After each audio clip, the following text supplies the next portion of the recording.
Today's episode of Socially Democratic is presented to you by Dunn Street. Dunn Street is a progressive campaign agency that specialises in community organising. We work with non-profit and community-based organisations, trade unions, progressive businesses and social democratic parties across the globe to develop campaign strategies, train engagement staff in leadership and power building, and help you execute your campaign with data-driven tactics and actions. And in 2022, Dunn Street will continue to work with folks that want to share their stories, inspire others, take action and organise communities for change. To find out how you can partner with Dunn Street, hit us up at dunstreet.com.au.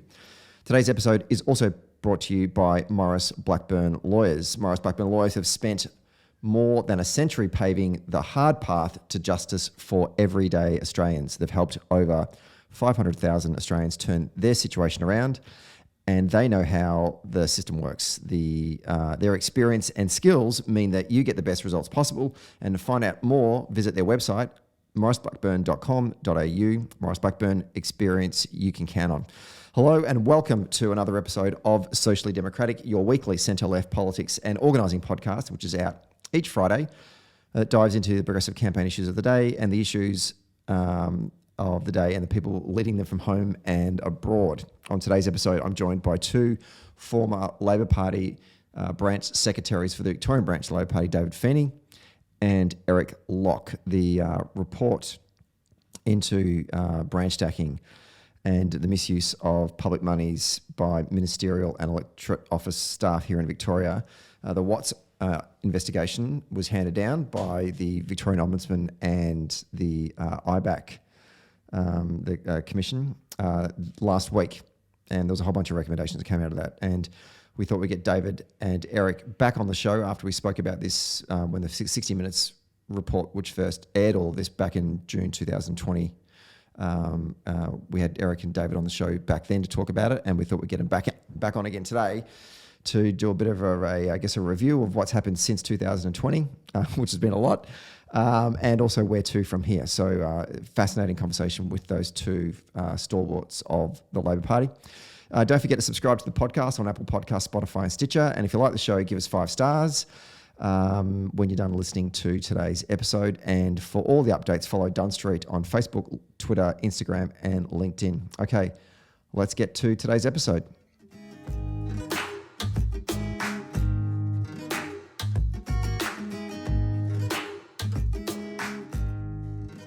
We are taping this one on a Friday afternoon on the lands of the Wurundjeri people. It's a gorgeous sunny afternoon here in downtown Melbourne. Now, today's episode, I want to just cast your mind back to June 2020 when 60 Minutes aired a report into systemic branch stacking into the Victorian branch of the Australian Labor Party and operations that were based out of ministerial and electorate offices. And following that 60 Minutes report into branch stacking, the Premier of Victoria, Daniel Andrews, called on the National Executive of the ALP to intervene and place the Victorian branch into administration, and was effectively then being run by Steve Bracks and Jenny Macklin and the National Executive.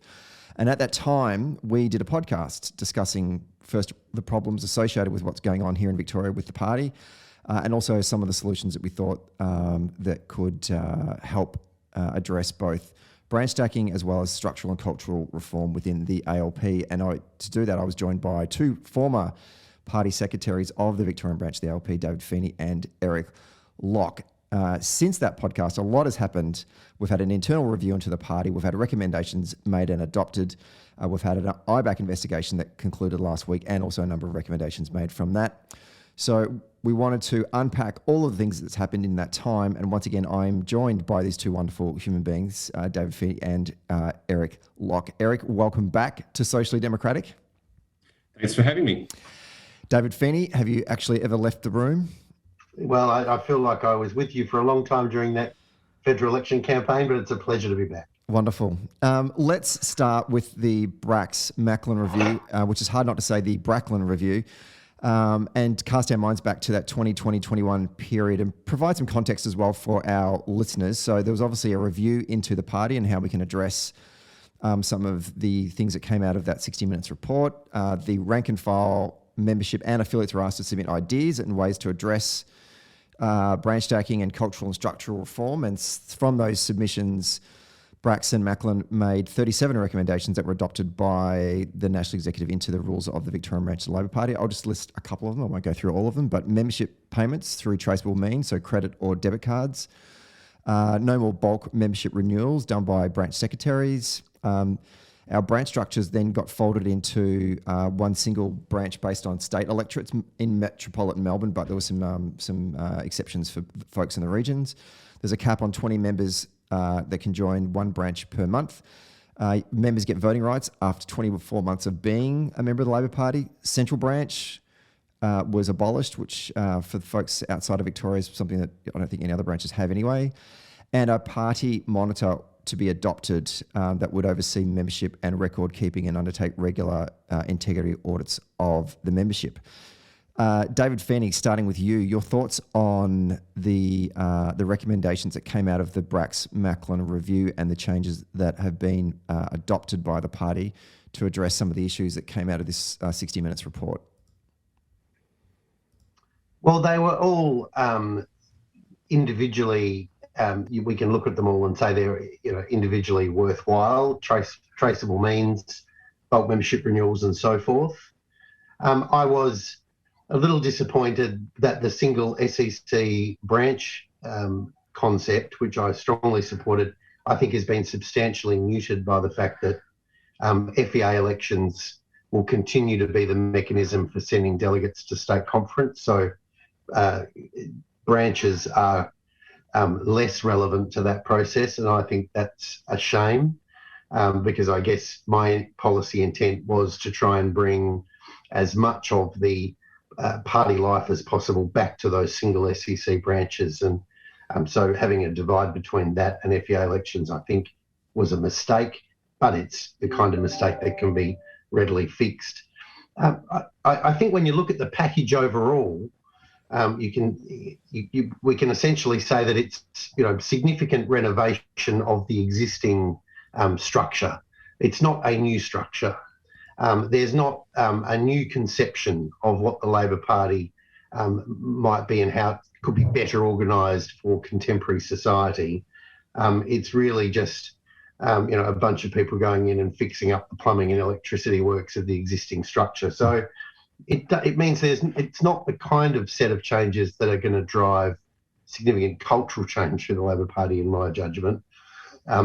It's really just a whole new set of constraints and rules around how people operate within the existing structure. And so insofar as that's true, I'm disappointed, because I think what the National Executive and this whole process really did have an opportunity to do and was empowered to do was something more profound. But they never really looked at that. They really always looked at this as a renovation of the existing structure rather than trying something completely new. For those who love a little taste of history, in 1970, when there was a federal intervention into Victoria, the Victorian Constitution at that time was completely reimagined. The National Executive did things in Victoria in 1970 that had not been done before and not been done anywhere else. The introduction of PR, the introduction of rank and file conferences, a whole suite of things which didn't exist outside of Victoria, but which of course had lasting and profound changes on the Labor Party here and everywhere. And this was a chance to do something a bit like that, where we could have come up with a completely new structure that contemplated the contemporary world we're in. The fact that people are working from home, that people are online, that people are organising differently, but none of that was done. So I think there was an opportunity for bigger and more interesting reform, and that was missed. But as the Labor Party they found was a renovator's delight, and they did a little bit of renovation. Erik, Locke, your initial reactions to the recommendations that came out of the review? Yeah, I agree with David. I think they are all noble measures to address branch stacking as a standalone issue. What they don't do is reimagine a party along the lines of other successful membership organisations in Australia. And as fond as I am, and I really am. I used to work for both of them, of Jenny and Steve. I wonder if they're the people who should have been charged with reimagining a membership organisation, because their conceptions of branch meetings and the Labor Party go back to times when branches were vibrant. There wasn't really wholesale branch stacking, and this problem did not really, people interacting online and joining causes as they wanted, did not exist. So, when people can join an organisation, become involved in campaigns of their choosing, and donate to causes they pick, why are we sticking to the same old dated infrastructure and approach we've seen for the last 40 years? Denying rights to people for 2 years and capping joining levels are the same rules-based responses which have failed us in the past. And I maintain it does little to address cultural change. It will not result in the 20,000 extra members that they aim for. I think it will result in many less. What's missing is, I hate to sound like a broken record, but making it easier to join, making it cheaper to join, multiple ways for people to engage in the party, giving unionists voting rights in pre-selection for a limited membership as an idea. And those things would just make branch stacking impossible, and they would change the culture of the party back to being one of mass membership. When I grew up in Western Australia, we had about 30,000 members here. We've got 8,000 now. 30,000 members would certainly take care of the branch stacking issue, I would have thought. So, having a rules-based response like this means that fundamentally the only people who benefit from more rules are those who know the rules. And that's not going to be people who join the party anew. Meanwhile, I paid $275 for my membership during the year, which I'll never use, except for when I'm asked to do things for them, which is multiple times a week. It's a model that's kind of broken. The things that I took out of I went back and listened to our podcast that we did in June 2020, and the two key takeaways I took from both of your remarks were, one, if we just simply try and address the issue of branch stacking, the branch stackers will eventually work out ways to get around those rules. And two, we can't miss this opportunity about bringing in cultural and structural change to the Labor Party. And listening to your two reflections now, it feels like we've certainly failed on the second one, which is missing this opportunity about bringing cultural and structural change.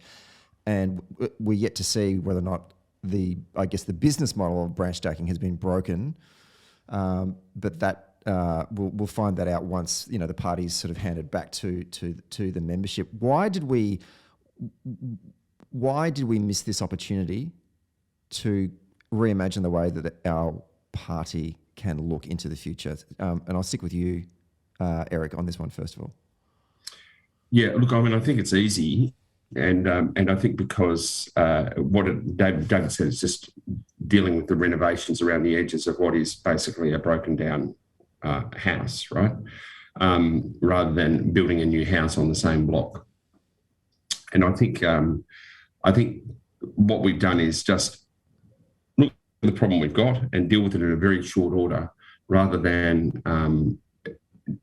holistic cultural change and building an organisation which engages better with people and encourages them to join. And, again, broken record, cheaper and easier to join, multiple ways to engage that aren't just them asking us to do things, and a genuine member-driven party.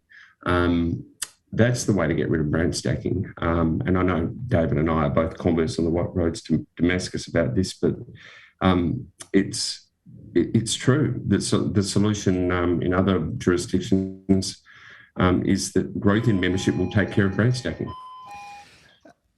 Yeah, I think the reason that a more ambitious approach wasn't taken is frankly because it just didn't occur to anybody who was involved at the central levels.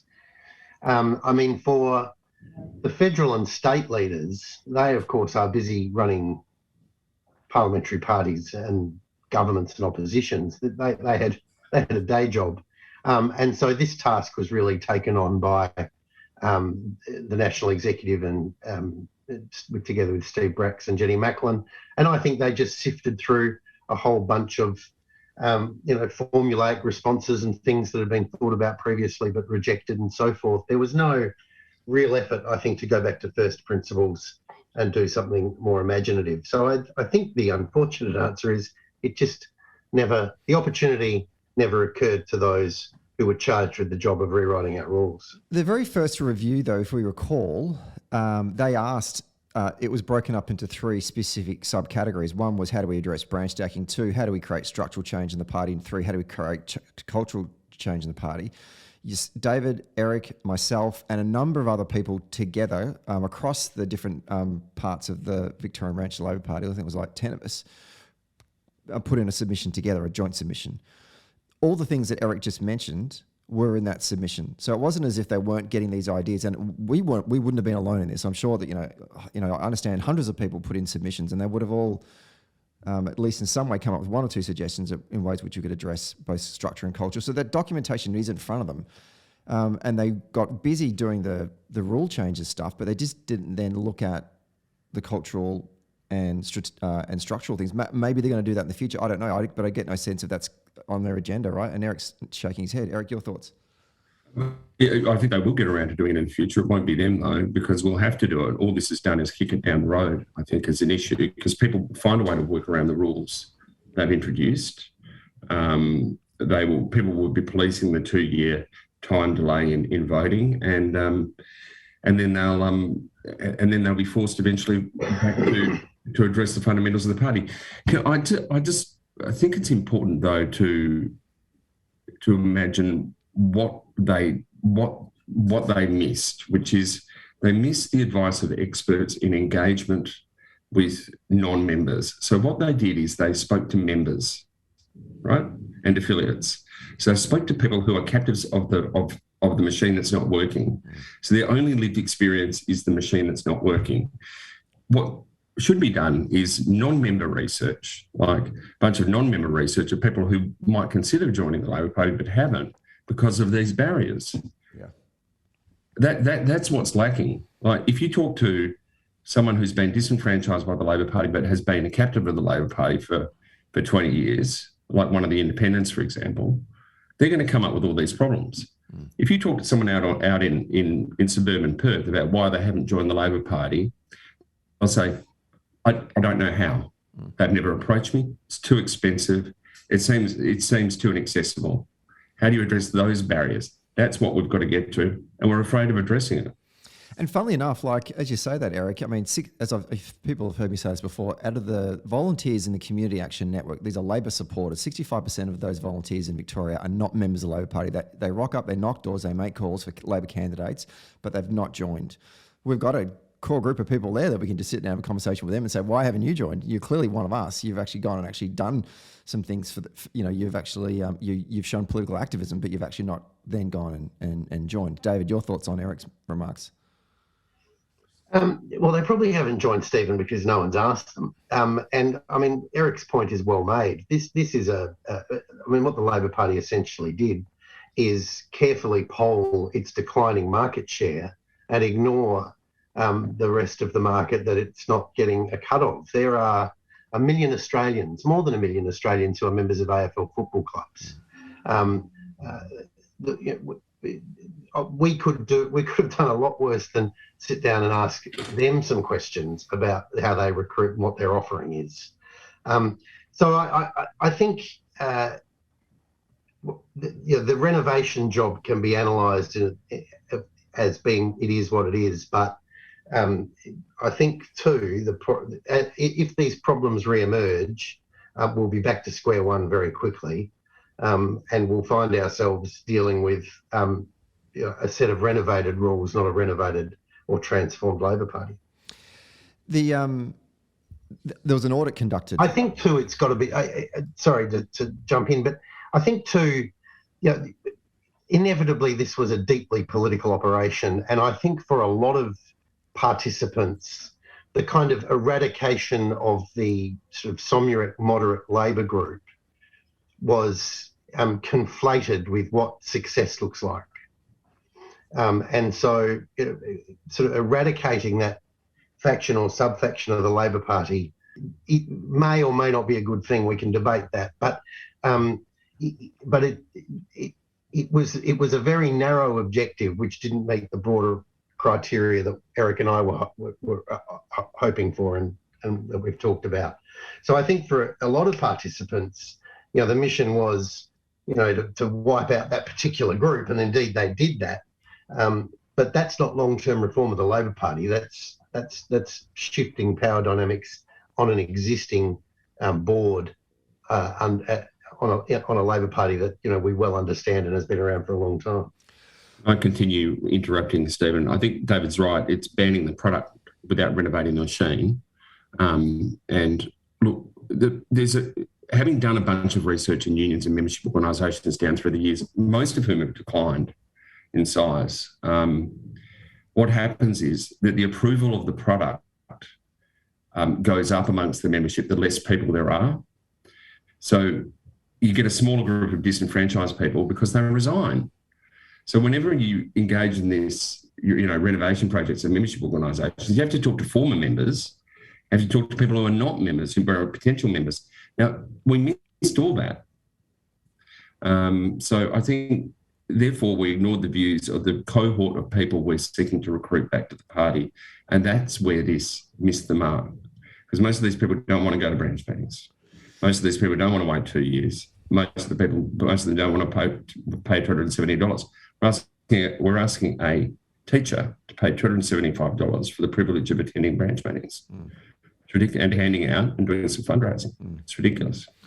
The audit of the membership that was conducted off the back of this, or whilst this review was taking place, found 1,700 members, people who purported to join the party but failed to complete a questionnaire that was sent to them. They were purged from the party. Former Senator, but at the time Senator Kim Carr, said far too many of the wrong people had been arbitrarily purged and far too many of the stacked branches have retained their membership. Eric, I just want to get your thoughts on this audit of the membership. I was a bit miffed by the number. I personally thought that when they did the audit of the membership, that it would be a higher number that was purged. Only 1,700 surprised me. I just want to get your reflections on this. So they were sent a questionnaire, and those with supporting apparatuses around them to police the completion of the questionnaire would have been well placed to do so. The real people that probably weren't well placed to do so at the time were the moderates faction, right? So, but let's not pretend that this is a problem isolated to them. As David says, it's a problem endemic to the machine. So I agree with you. I think we might have got a third of it, but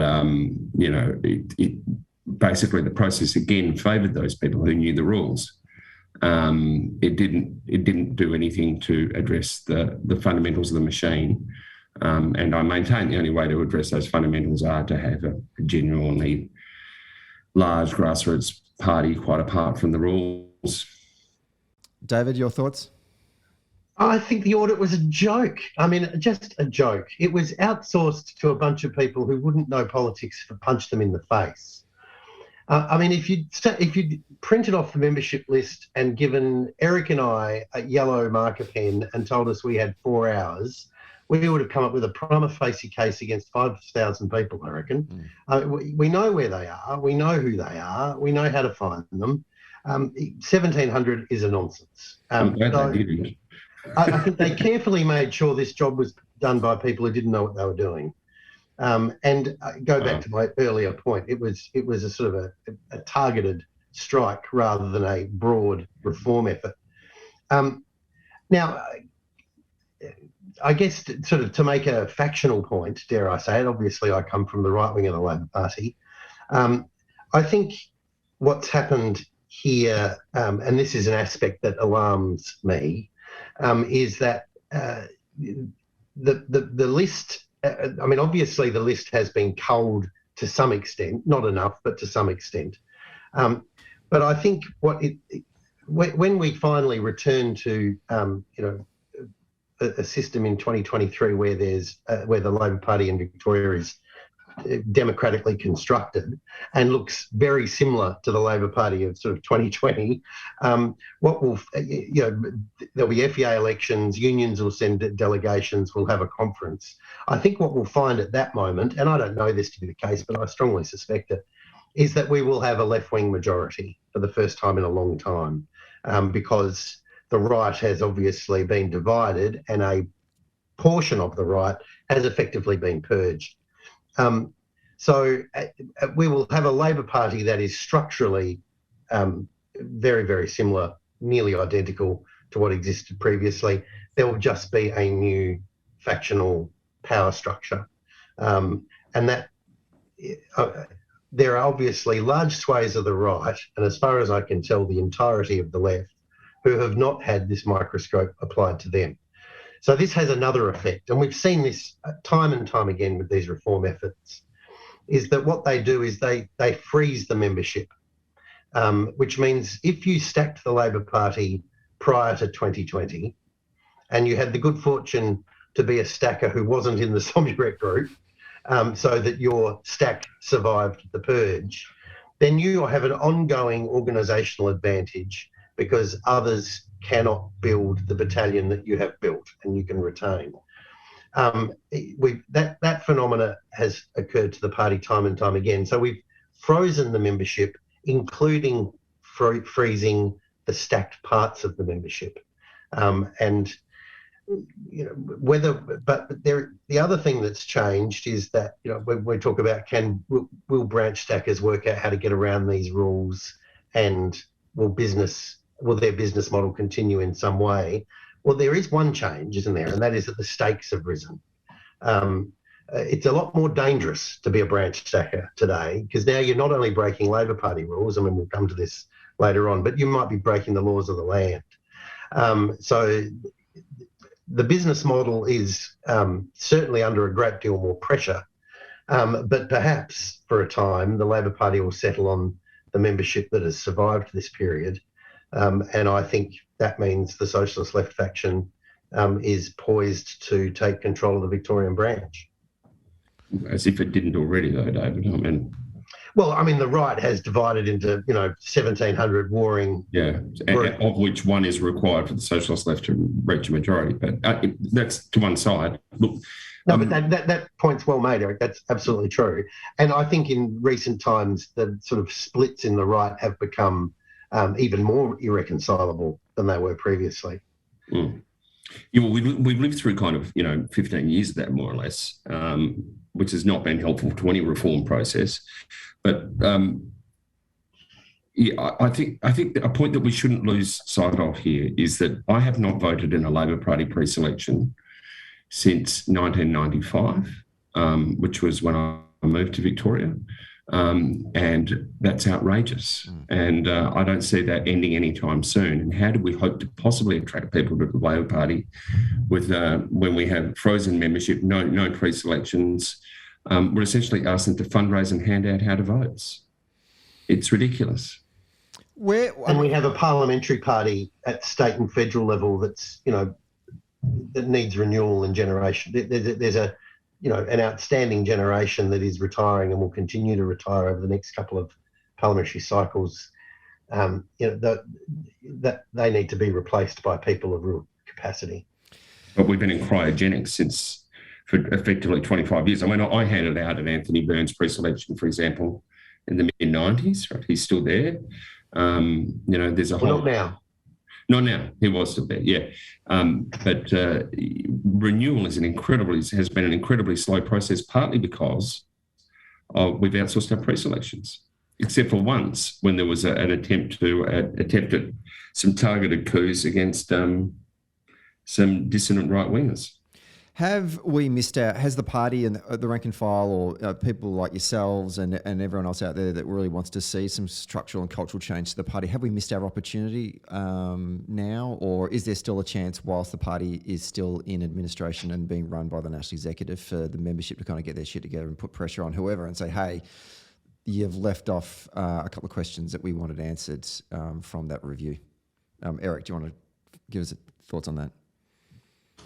Stephen, look, I've lived through 3 of these reviews, right? 4 of them, right? And I've more or less given up.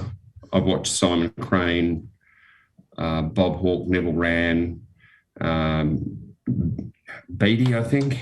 Very few women actually now. Not Jenny was the first, but I've watched innumerable reviews that have essentially come up with the same thing that I've tried to enunciate and David has enunciated. We've then not acted on. And then Jenny and Steve have come up with something which is pretty much just slap some lipstick on the pig and on we march. So I've kind of, for me, I've given up. I just make a choice to stay a member of the Labor Party because I believe in the principles, but have to do less. I just want to do less. David, do you have a more of an optimistic view about this, or are you similar to Erik? No, not really. I mean, it's over now. The report was handed in. The National Executive has essentially governed the Labor Party on the advice of a handful of people for a couple of years. Those who like that system and have done well out of it will keep it alive for another 6 months or so, and then those who don't like that system will try and make sure there's a reckoning when voting returns to the Victorian branch. But for now, the constitutional debate is over, and the National Executive and the review is done and dusted. I can't see there being any interest at a serious level for reopening this. But, I mean, let's turn ourselves into prophets for a moment. Sometime in 2023, there'll be a series of elections, there'll be competition, there'll be contests down the road. The next time there's a branch stacking scandal in Australia, in the Victorian branch, it won't just be 60 Minutes and a bunch of overexcited factional apparatchiks running around with cameras. It will be the police. It will be, this stuff has been moved into the law of the land and into a different domain, and I think that will change things dramatically. It means the next crisis will be deeper and darker because it's not just the rules of the Labor Party that will have been broken, but the laws of the land, and that changes the dynamic. I will use that as a segue into the next topic. But before we do, I will say to our listeners, I haven't given up hope. Maybe it's the glass half full in me. And if anyone out there is actually interested in indicating a level of enthusiasm to want to continue to push this, go to our Dunn Street website, dunnstreet.com.au, and you'll find a bit we can get in touch with us. Just shoot us through a message, and we might pull together a bit of a database of folks out there that want to keep pushing this issue of cultural and structural change for the party. Let's talk about the review, or sorry, the findings from this Operation Watts investigation. So last week, a joint investigation between the Ombudsman's office here in Victoria and IBAC concluded their report into the misuse of ministerial and electoral officers for branch stacking the ALP. The report provided a damning assessment of the party's culture and outlined a catalogue of unethical and inappropriate behaviour, and it made adverse findings against former ministers Adam Somyurek and Marlene Kairouz, but stopped short of referring the pair to the Director of Public Prosecutions for criminal charges. To you, David, first of all, were you surprised that there wasn't a referral to the DPP? No, I wasn't especially. I did... like every good apparatchik and former apparatchik, watch the public hearings and chew through my popcorn as I watched some of the most extraordinary cross-examination and examination of witnesses. And I guess what that revealed amongst all of the nonsense and incompetence was that the rules of the Labor Party might have been flouted and political staff might have been engaged in political work, but there weren't significant laws being broken, and that the regulatory and legislative regime governing the conduct of politicians and political staff was so fragmented and so riven with ambiguity that it was going to be very difficult to find an actual offence. They're not completely out of the woods. There's ministerial codes of conduct, there's other things, but I wasn't surprised.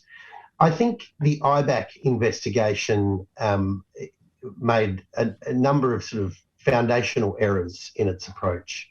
The first error it made was that it found itself judging the Labor Party and how people behave inside the Labor Party on a sort of a broad-based moral and ethical basis rather than looking for law-breaking and malfeasance. And so what that really meant was a group of well-heeled lawyers and judges looking shocked and ashen-faced, clutching their pearls and racing off down to the yacht club to tell their next tale as they watched how politics and politicians conduct themselves, and reinforcing this notion that we need to get political life out of the hands of politicians and political staffers and into the hands of tribunals and commissioners and polite people who've been to the right schools and have the right approach. And so, which is just a different kind of discrimination, in my view, and sort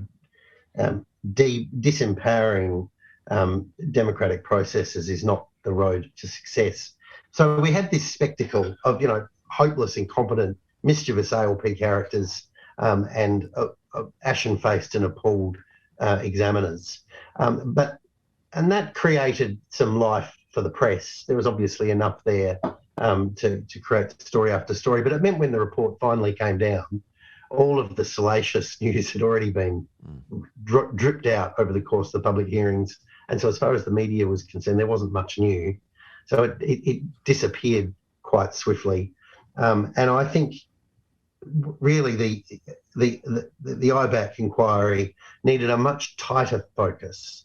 And it needed to be far more clear-eyed about the fact that it wasn't just going to examine the Labor Party and how it behaves from a sort of a broad-based moral and ethical perspective. It actually needed to conduct a rigorous investigation. And it did that with people who don't know politics and don't know the Labor Party and weren't sure what they were looking for. Erik, I'll come to you in a second. Just to sort of pick up on that reflection there, David. Yeah, I mean, I didn't watch a lot of the public hearings, but the times that I did, the two things that I noticed was, one, they were sometimes asking questions about internal machinations of the Labor Party and branch stacking and whatnot, which would have been clear breaches of our party rules, but I just felt like that it wasn't I didn't understand why IBAC was investigating it. And the second thing was that certainly the solicitors or the people that are asking the questions did not know anything about the internal machinations of the Labor Party, and it felt very eerily similar to the Turk, is it the trade union corruption Royal Commission, where the Well, we now know Dyson Hayden had other things on his mind. Well, indeed. But I mean, one thing. I mean, I bloody appeared before it. And one thing I learnt from my own personal experience was they knew nothing about how unions worked. And I saw this repeating again in this IBAC investigation. Erik, what were your thoughts about the public hearings and broadly what's come out of it? Look, I agree. They didn't know what they were looking for. They didn't understand what they were examining, and it was a lot like the Turk. So I think a bunch of this stuff is kind of hard to. It is extremely hard to understand. I mean, I think of my partner and trying to explain what branch stacking is. Right. And it was phenomenally difficult. So these people don't know their members and they're voting, it's very, very hard. And then for even very intelligent people, then to understand how the structures underpin that and the misuse of funds that go with that, all that is actually pretty complex and also very hard to legislate against, I think. And in a criminal sense, doesn't reach a number of thresholds. However, I think crimes have been committed in the branch down through the years at a number of levels and have never really been looked at, including forgery, falsification of documents and uttering. It's just that nobody's pressed the button because it's like a nuclear arms race, right? Once one person does that, then everybody does it. So I watched it. I thought some of the most compelling evidence was from the young man who had been an electorate officer and then a ministerial advisor, and he said, look, no matter what rules are changed and no matter what we might do in a legislative framework, someone somewhere still has to make the judgment, is this right or wrong? And too often in the Labor Party in the past, people have been able to put aside what is wrong for what is right for them and their political masters. And I think that's the problem that the review and IBAC will fail to address. And exactly right. And it goes back to where we started, which is that what we've fundamentally got is an ALP structure that misaligns what the qualities we need in a candidate and the qualities someone needs to win a pre-selection. And so we find that someone who can make their way through the maze of the Labor Party and successfully get themselves pre-selected will only possess the qualities that the electorate are looking for by accident. They won't have been qualities that were built or nurtured or encouraged through that maze of the Labor Party. And it's that misalignment that sits at the heart of our problem. and where people of real talent and capacity are pre-selected in the Labor Party by accident, and we need to make it that they are pre-selected by intent. And as long as they are pre-selected in places where there is no branch stacking. If you look at places where we are strong in Victoria, where there is no branch stacking, like Ballarat and Bendigo, we have a history of or now Higgins, or Higgins, yes, my electorate, where we have pre-selected people that are outstanding. And have done for some years. Bob Cameron and Jacinta Allen are outstanding parliamentarians and contributors. And add to that, like a good example of that was Michaela Settle, who is now the member for Buninyong, and I think that electorate name is about to change with redistributions. But Michaela is in some ways an outsider. She had been living overseas for a number of years. She worked in the West End as an event manager. She came home back to Victoria. She's a single mum, and she got a job as a field organiser, and she got trained in the skills and practices of organising. And then she decided, I want to run for public office in the Ballarat area. There were other candidates that were hanging around that had sort of felt like they were the natural candidates that would win the pre-selection. And Michaela just used her skills as an organiser and got on the phones and had cups of tea with the franchise and won them over. And amazing. Like to the David's point, you can't go do that in, say, I don't know, Holt, because all of the votes are locked up. You can go have a cup of tea with all of the electors, but the majority of them are saying, when you knock on their door, they'll go, I'm a member of the Labor Party. I've got to vote in what? How do you begin that conversation with someone, right? Well, it's not quite as grim as that, but they might say, my vote inside the Labor Party is directed by X. Indeed. And we all I don't know why I just chose Holt, because we all had that experience in 1999. we did a knock on all those doors. I have had that experience in Holt. I got chased off someone's front yard. Don't you dare come back here again. Yeah, so... They knew who they were voting for. Yeah, they certainly did. And no cup of tea was going to change their mind. Mine were voting for the Liberal Party. How dare you Labour! Get off my lawn! And I mean, to again use the F word, factions, the factions hang on in the Labor Party structures because they're sort of baked into it. But they've... as we all know, factions have lost all meaning in terms of their relevance to contemporary ideological debates. It's not NATO versus the Warsaw Pact anymore, which is what mattered when the left and right first formed. And so, we've got, and again, to focus on the right, which is the team I come from. In the right wing of the Labor Party, the creed was always, win elections, govern well, support the leader. And that creed means that half of the right now loyally support Daniel Andrews, our socialist left premier, because he meets that criteria, right? He is winning elections, he is governing well. We support the leader. So the sort of ideological resonance that once existed is completely gone. There's now just an organisational resonance which hangs on in almost a parasitic way to this structure, when in fact what we need to do is we have more of these ballots and more rank and file people get to decide. We will discover, that there are people who are misdescribed in the left or misdescribed in the right, but who in fact have views that are all over the shop. And we see this time and time again. People are in factions because who they first met or where they are geographically, not where they are ideologically. There's large swathes of the socialist left that aren't socialist or left, and there are large swathes of the right that are in ideological terms completely unformed, frankly. And so we have this sort of old, rickety, now slightly renovated structure, and sitting on top of that, an antiquated factional system. And to that point, it was actually quite interesting to watch the most recent round of pre-selections. And I use that in air quotes because there actually wasn't any votes because the party's in administration. But the selection... appointments. Yes. Yeah, appointments. It's right. Appointments for the next state election coming up in November. there were some existing both MPs and also candidates that were in one particular faction, but then had to join another one in order to seek that pre-selection. And it was kind of like the way they were. I know people are critical of the way that baseball players are traded. And if anyone's seen the film Moneyball, when Billy Beane walks into one of the players' locker room and sort of says, David Feeney, you've now been traded to the Kansas City Royals, give the general manager a call.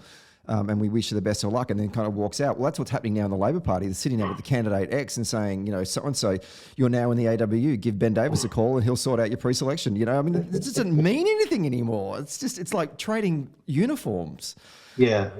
No, but it's about power to bases aligned to unions. That's what factions have become. It's not, it's not anything more than that. And if we were trying at some stage to empower the rank and file and disempower the unions. The great failure in that was that the rank and file didn't exist because they were stacked by a group of people.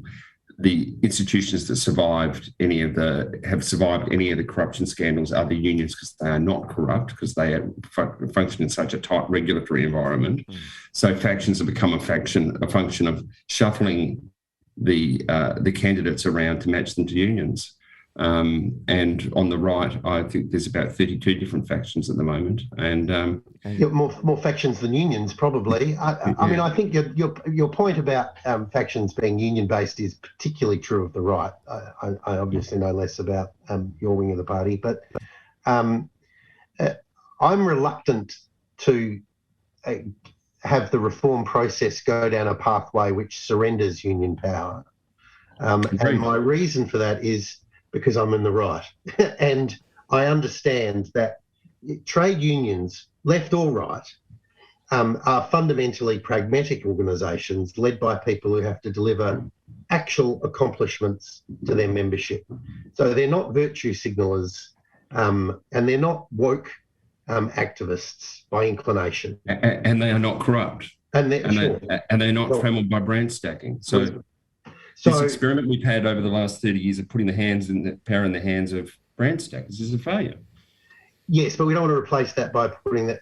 My point is, I don't think the membership is nirvana either. They are. I agree. There are large swathes of the membership that are not representative of Labor voters or their communities, and there are, some parts of the membership that are, in my view, a bit cray-cray. Unions are less are a good anchor for the Labor Party, in the sense that they keep the Labor Party anchored in reality, and they prevent it. They really are a way of preventing the Labor Party from doing what we see large swathes of the Democrats in the United States doing, for instance, which is spinning off into la-la land and turning into a faculty lounge conversation, which is alienating for voters of all stripes. The Labor Party is insulated from that problem by its union base, which, and media commentators don't get this, but the union base, left and right, is, generally speaking, a pragmatic influence on the party. I am in furious agreement with you, David. I think where this started to go wrong was when we diluted the influence of unions in the Labor Party without doing the commensurate work about reforming membership in the Labor Party. So at the same time we did that, we had $30 memberships, you'll remember. You were allowed to pay by any means possible. Bulk renewals were possible. What happened in the intervening years post the Crean reforms of the party was that branch stacking blossomed anew. Right? There was the Dreyfus reforms, put a bit of a clamp on it. Then the Crean National Conference that was adopted in some states, not all, led to this terrible mushrooming over the next 10 years, ballooning over the next 10 years of branch stacking. It was ill-considered. It was a reform taken in isolation. It was a reform taken for publicity reasons rather than any practical reasons for the party. And as a result, we're still here with essentially the same membership base and very little reform around what it's like to be a Labor Party member. Can I get your thoughts? And the next generation of branch stackers will have to wear balaclavas because the police will be looking for them. Well, let's talk about some of the recommendations that came out of the IBAC review. Two of them, which I found, I won't say troubling, but the cynic in me questions it. The first one was that the recommendation that they create a tribunal and they also create a parliamentary watchdog or something. And I just felt like their solutions were just to create more bureaucratic bodies for them to get jobs. David, your thoughts on that first of all? Well, it's a common policy response by every government of all political stripes now is to search for a commissioner or a tribunal, knowing that will satiate the chattering classes and sections of the media for a time. I think what really needs to happen at the Victorian level is there needs to be a sensible rewriting of what the responsibilities and boundaries are for political staff, which, in my view, at the moment are just absurd. And at the federal level, we don't seem to have this problem because at the federal level, there is a recognition that political staff will engage in political work within boundaries that are defined. And the devil finds things for idle hands to do. You need to make sure that these jobs are real and that people are busy. I thought that really was sidestepping the fundamental question, which is there needs to be a proper write-up of what the responsibilities are of political staff and how they are to be treated. And Erik, I want to get to pick up on that as well, because this is what I think, this is where Deborah Glass and IBAC were heading. And I don't like the direction it's heading. And I wholeheartedly agree with what David is saying, that we need some clarity in either legislation in Victoria about what political appointed private office staff can and cannot do. And to David's point, federally, they're allowed to they're allowed to work for the re-election of their member. Yes, they're allowed to work to re-elect their member. In Victoria, they're not, and it's also incredibly grey. But I think that Deborah Glass and Robert Redlich don't want them to do that. And I don't like that, because I think that is fundamentally undermining our democracy, and it just basically makes our democracy in the hands of public servants. So, Erik, what are your thoughts on all that? So, in Western Australia and some other places as well, there's very, very tight rules about what staff can do, which is what the model they've kind of, and Queensland, I think, where they've looked to places where there's been vast corruption inquiries in the past, and they've adopted that. But I think fundamentally also, what people do in their private time has to be their business. So activists who work in parliamentary offices, are they meant to not do anything out of hours to further the interests of their party? According to the Age, yes, absolutely. It's ridiculous. It's ridiculous. You can't put limits on people like that. And then let's just bite the bullet then and get rid of them. The media campaign to depoliticise everything. They want the whole world run by judges and commissioners. So bite the bullet and get rid of them. You can have a couple of people from the Department of Administration sitting at the front of an electorate office. This is reaching absurd levels. Yeah, well, look, in Queensland and Western Australia, again, the ministerial staff are pretty much precluded from giving political advice, right? So it defeats the purpose of having them. It is really you're a post box. So all the bureaucracy is charged with doing is implementing the agenda of the government that is given to them in election time. In 1999, that would have been pretty thin. When I joined the Labor Party, I remember a wise senior factional leader telling me the Labor Party's run by electorate officers. Yeah. And it was true. State and federal electorate officers basically were the skeleton of organisation that ran branches and FEA structures and so forth. You're demobilising. And so we saw that, culturally, the Labor Party is accustomed to these people playing a role. There's, of course, the Liberal Party and the Greens are just the same. And that's a good point to bring up there, David, because then obviously the Premier, Dan Andrews, went one further with his own recommendation, which is to bring in legislative change that would deny public funding to political parties that didn't meet a certain standard of the way that they were operating. And so not just the Labor Party, but the Liberal Party and the Greens, or all the political parties now have to be roped into this. And then they all just absolutely lost their shit over this. So much for being, the Greens are all about transparency, except when it applies to them. So I just wanted, David, what are your thoughts on this proposal by the Premier? Well, I understand the politics of it. I mean, he took a Labor Party shit sandwich and he shared it with every other political party. So it was good politics because it brought everybody into a conversation they didn't want to be in. I mean, having these sorts of legislative standards apply to the Greens is going to be hilarious because, here in the People's Republic of Northcote, we've been privy to some spectacular splits and stacks and various other, green on green violence echoing through the suburbs. It will be hilarious. I think it's a mistake, actually, in public policy terms, because it means that the state is now not simply funding political parties, but regulating and policing them. I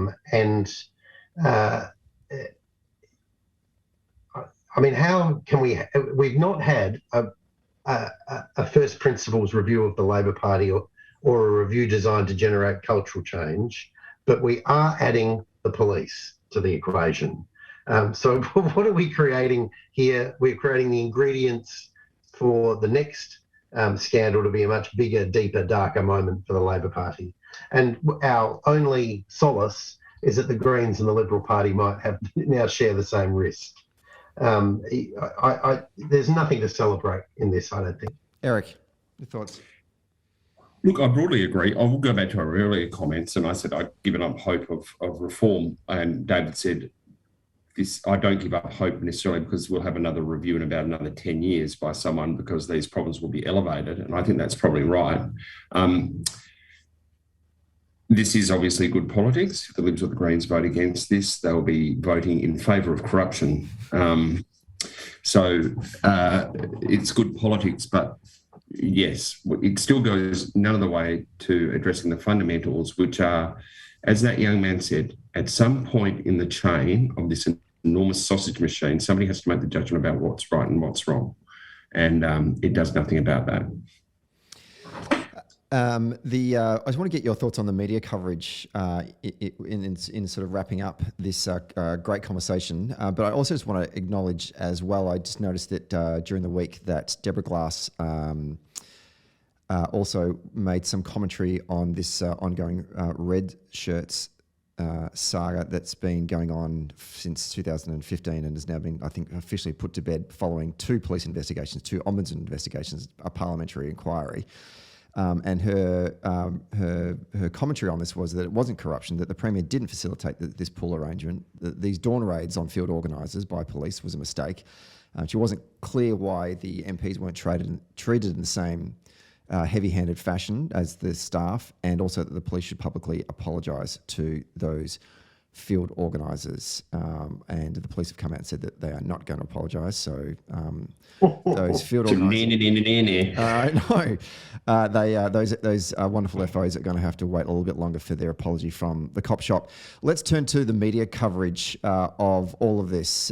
David, you've obviously always had some great thoughts about the media in over the lead up to the federal election. So I'm keen to get your thoughts about how the media have handled this whole saga. And I just want to preface this by saying that, the Watts investigation had like 7,000 times that it referenced Adam Somyurek. Yet Daniel Andrews was on the front page of both The Age and the Herald Sun when this finding was handed down. Evidently, it's got something to do with him.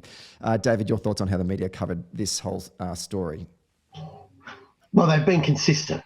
The Herald Sun has, from the very first moments that Adam Somyurek became a prominent politician in Victorian public life, the Herald Sun has had a laser-like focus on its organisational requirement to get Daniel Andrews.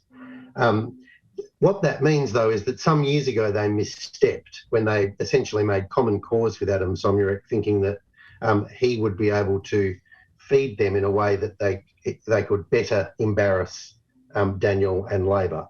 And of course, Red Shirts was in some ways the fruit of that alliance. But it meant, of course, that when Adam Somyurek was in deeper trouble and sort of beyond the pale, the Herald Sun was still attached to him.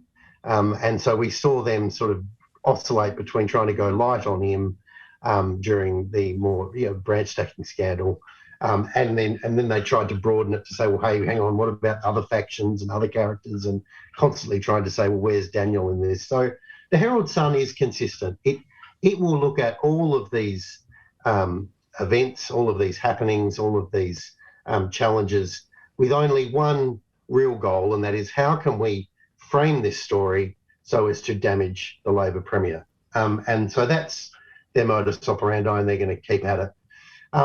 The Age, of course, is different, but is differently consistent. It will focus its sight on these stories by saying, well, how can we look at this story in a way that demonstrates we are holier than thou, morally superior, and we can scorn the political class, and stick to our long-standing narrative, which is that if only the Labor Party was more green, it would be better off. So we see the Age. We see the Age basically writing up a story that says, well, the Labor Party is populated by horrible people and needs to be replaced by a tribunal of nice people from Methodist Ladies College and Scotch College. And The Guardian. Yeah, and The Guardian, exactly. So both are consistent, neither of them rooted in reality. And the real discipline for Labor, and Daniel's been superb at this, is just ignoring them. The Herald Sun is not going to offer this Labor government any meaningful advice because it's just it's dedicated to the government's destruction. And the Age is a schizophrenic organisation which is sort of owned by Liberals and written by Greens. Erik. Yeah, so I'm always most comfortable when I'm talking about media and comms and stuff I know about better than David. So let's get good on to it. We won't get into ancient history or anything like that either. So yeah, David's quite right with the Herald Sun. Now, most people the Herald Sun's readership's figures are artificially inflated by football and racing. So very few people read the Herald Sun for their news. 60% of Australians now get their news from Facebook or online sources, Facebook, Twitter, online sources. The digital versions of The Age and The Guardian and other like organisations are as widely read. So people self-select the news they look at. So David's quite right in saying that who cares what they say? I mean, who cares? I will say this about Daniel, though. Daniel has not been afraid to make himself the centre of any crisis. Like, he has run to it. Oh, there's a landmine. Let me throw my body on it. And that's never waste a crisis. Yeah, never waste a crisis. That's because Daniel has always then been able to put himself at the centre of the response. Be it COVID, branch stacking, bushfires, whatever. Daniel has been there at the centre of the response. And that gives him a platform via Facebook or any other medium to post responses that people watch and listen to. And that's how he's managed to survive as leader all this time and maintain levels of approval which are well above John Brumby in his last term. And that's been how he's done it. So I don't care what they say. If they make him the centre of the story, he can make himself the centre of the response. And that's where he's at his best. Yeah. And I just don't think I think they fail to understand that, both the Herald Sun and the Age. I mean, red shirts is an interesting case, isn't it? Because that when that issue first erupted, the Herald Sun worked very hard to build that story because it was backing a Liberal Party that was really scratching around for a cause with an election coming around the corner. And the Herald Sun thought, well, maybe this is the thing that can help generate some momentum for our Liberal Party brothers and sisters. And it didn't. Out there in Voterland, they just didn't care that political staff had been working part-time for the Labor Party to mobilise volunteers to campaign for Labor candidates. It wasn't the moment that the Herald Sun fought for and insisted upon. It's what they expect. It's what they expect. And the issue this time will be is that if they choose to campaign against Daniel on these issues, Daniel was the person who's actually the first person in Labor Premier who's actually done anything about these issues. So there's a certain first Premier, yeah. There's a beady sort of vibe about it, isn't there? I alone can fix it. And that's why you need to regulate me. Probably right. Yeah, absolutely. Well, yes, that's true. As much as the response missed the mark, he is the person who could carry out what he has. it's just disappointing that it didn't talk more to the aspirations of people who aren't members rather than people who are in the machine. Yeah, well, what we really needed this review to do was build the bricks of, Labor Party 2.0, which contemplates new patterns of organisation and understands the new ideological frameworks in which debates are being held, which is not left versus right. It's a whole lot of different debates that are convulsing, social democrats around the world. Instead, we've just got the plumber in and we've made sure that the old house is workable again. We still sell the same model product, right? In any colour but black. In any colour, colour you like, as long as it's black. So you don't get to choose the issues that you're interested in, what you want to do, how you engage. It's this. This is what it is. And it's at this cost, whether you like it or not. We're the only membership organisation I know doing that. Even my stuffy golf club allows you to pay by month and pay only summer memberships now. And here we are. We can't even get to a point where we get the fees below that of a new plasma TV. The smallest AFL club in Victoria has 3 times as many members as the Victorian ALP. But you might enjoy watching a game of AFL. You're not going to enjoy going to a Kyneton branch meeting, mate, or a Hawthorn branch meeting. Gentlemen, once again, I've really enjoyed your insights and reflections on the state of the Victorian Branch Labor Party. It's been fascinating. Look, as I said to you guys before we put today's show together, the last time you both came on, it was our biggest listened to episode of Socially Democratic in 2000. I had no idea Erik was so popular. Indeed.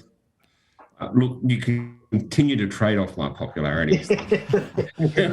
So I really do once again, and I think our audience will also concur, we really value and appreciate your insights and your lived experience, and there's a lot of things that we can take from it. And I will say to everyone listening, look, if you've got more ideas and you want to keep pushing this, hit us up on Dunn Street, either on our socials or just go on our website, dunnstreet.com.au. You'll find the get in touch with us. And just send us an email and we will see what we can do about that and try and generate some kind of momentum to create cultural and structural change to a party, an organisation that means so much to all of us and wanting to keep on re-electing Labor governments, both state and federal. Erik, David, love you both. Keep up the great work and we'll talk to you soon. See you later. See you, mate.